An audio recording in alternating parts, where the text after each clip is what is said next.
Hi mga kami, good morning. So today is Wednesday and the time check is 10:30 and aalis tayo for today's mini vlog mga kami. Pupunta tayo ng Tel Aviv. And ipag-pray nyo po na sana walang siren sa Tel Aviv kasi most of the time yung siren ay nasa Tel Aviv.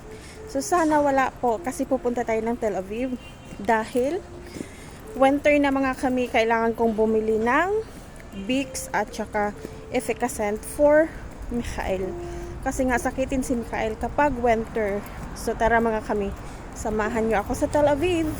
So sasakay tayo ng bus mga kami, pupunta lang tayo doon sa tahanan ng Shirut kasi magsishirut tayo para safe mga kami.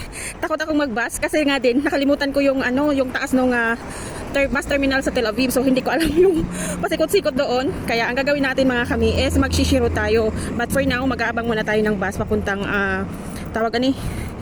Shirut terminal. Ang dami naming naghihintay ng Shirut. Pang-5 ako, pero wala pang Shirut. So mga kami, nagbabas tayo dahil wala talagang Shirut. Nag-aantay ako ng 30 minutes pero wala talagang Shirut. So, nandito na tayo sa loob ng bus. At buti na lang mga kami, mabait yung driver.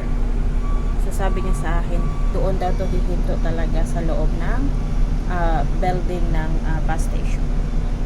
And mga kami, wala pong tao, mag-isa lang tayo today.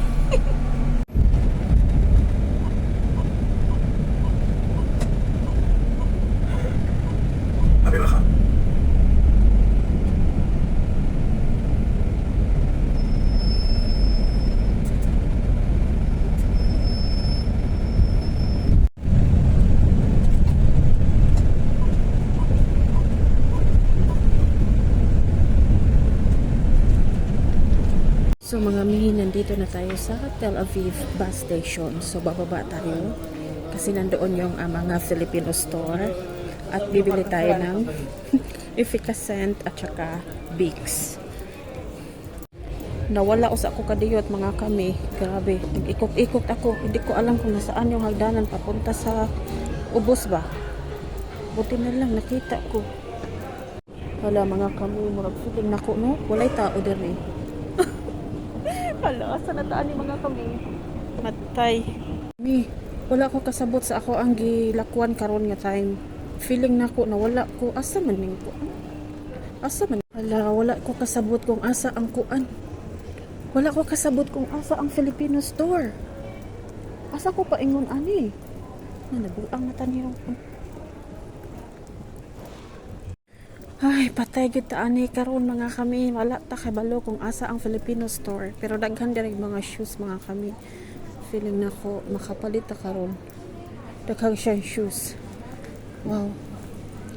Daghan mga shoes, mga barato ra ba ya mga kami? Ano siya?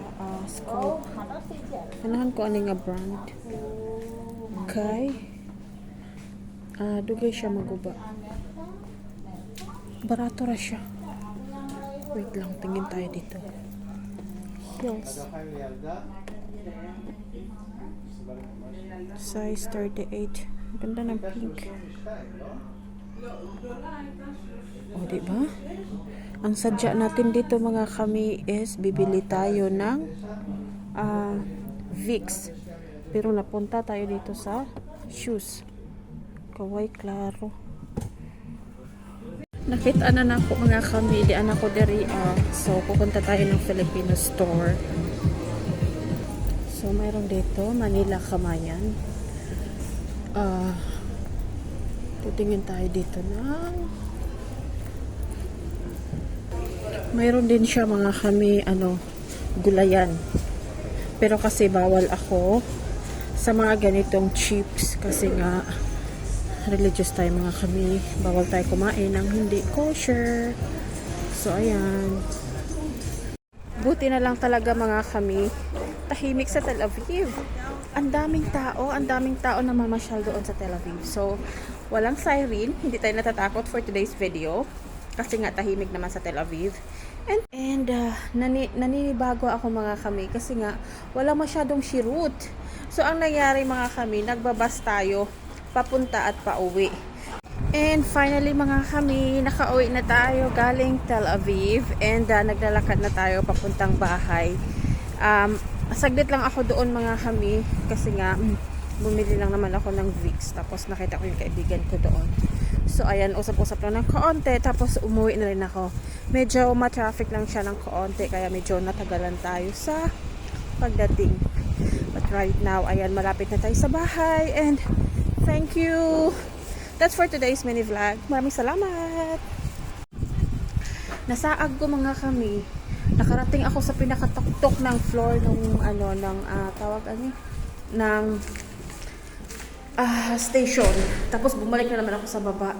Tapos natatakot ako kasi ang daming vacant store na walang nakalagay. Yung may mga floor na walang nagtitinda. So nakakatakot. So ayan, pero thanks God, finally we are home. And nakita ko yung aking asawa. Wait lang.